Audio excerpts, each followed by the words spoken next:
Well, we have officially reached that point in the year where you need 10 minutes to defrost your car every morning. It is minus 0.5 according to the car. So I'm going to sit here for a little bit longer, warm myself up, finish off defrosting all the windows, and then we're heading to the gym. We are getting trained by AI. But let's get warm and then I'll explain what we're going to do.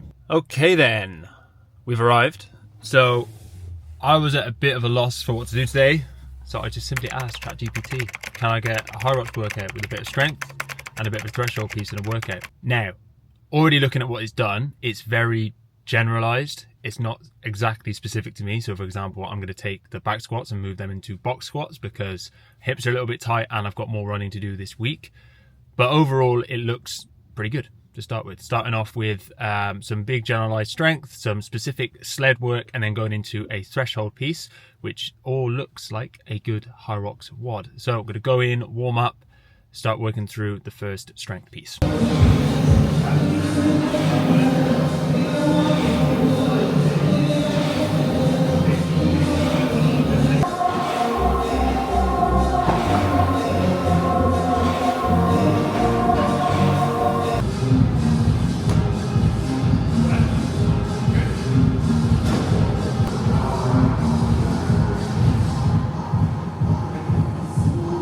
Okay, strength piece done. So all of my sets of squats and pull-ups, nothing too crazy on the squats. Like I say, even though we reduced it to box, I still don't want to max out because we're only kind of middle of the week and there's lots of running to come. Pull-ups felt okay. Wish I had a weighted belt because holding that dumbbell between your legs is interesting and it's a little bit uncomfortable. Now we're going to go into sleds. So we've essentially got a push-pull combo, but it's just sled work on its own. So it's like a strength endurance piece specific for that sled, but then that also leads nicely into the WOD because the legs will get nice and warm. And for me, it's good practice. Sled was the one on HYROX that absolutely wiped me out. So it's going to be a good opportunity to practice it and get stronger. So whenever I do another one, I know what's coming, hopefully. So yeah, gonna go get the sled set up and get through the second part.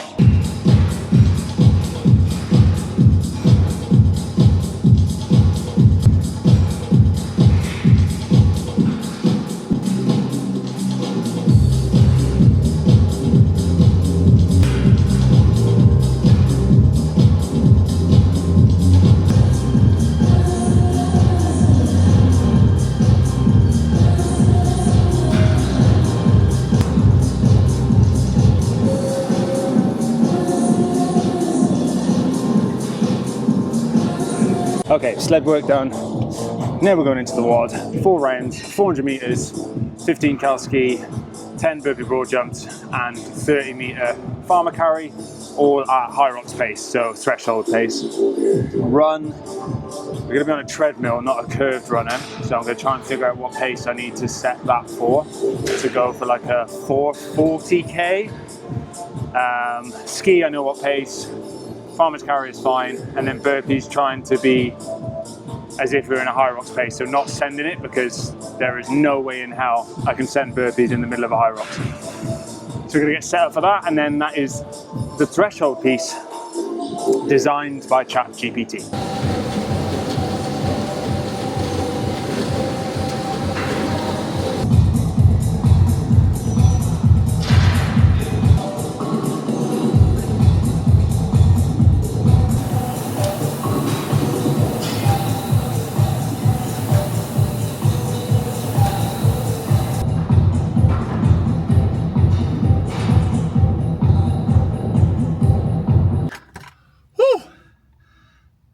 That was tough. The camera died right at the end, so I've got the battery pack to finish off, but yeah, see, I'll come straight back out.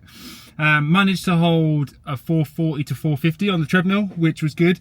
Just annoying on a treadmill that you've got to like wait for it to get up to speed. I tried using the curve runner, but as I was like warming up on it, something like snapped below my feet, so I thought I better not do that one. So I was on a normal treadmill between 440 and 450, which felt okay.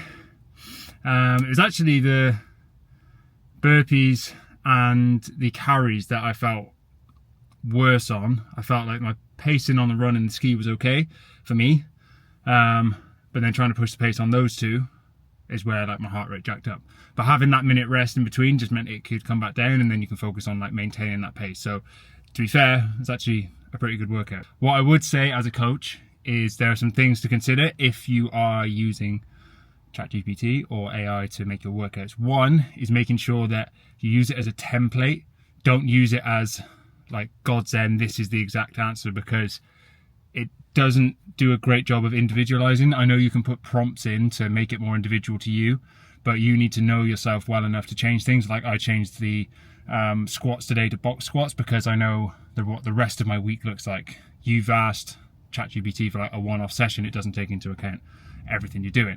The other one then is also, again, just making it as personal to you as you can, and yeah, like I say, not using that as black and white, has to be done this way. You know, use it there to give you an idea and then run off that one. So for example, if you're quite good at ski and you need to work on your row, then easy one, sub your row in. If your squat's okay but you need to work on deadlift and your pull-in, then again, swap that one out at the start.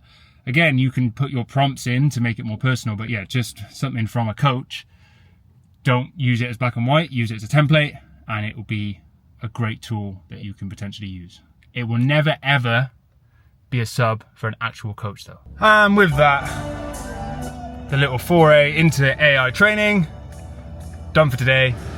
Time to head home, have a shower, recover, and then back to coaching. Doing actual coach's work, not ChatGPT. If you enjoyed this video, make sure you hit that subscribe button, and I'll see you in the next one.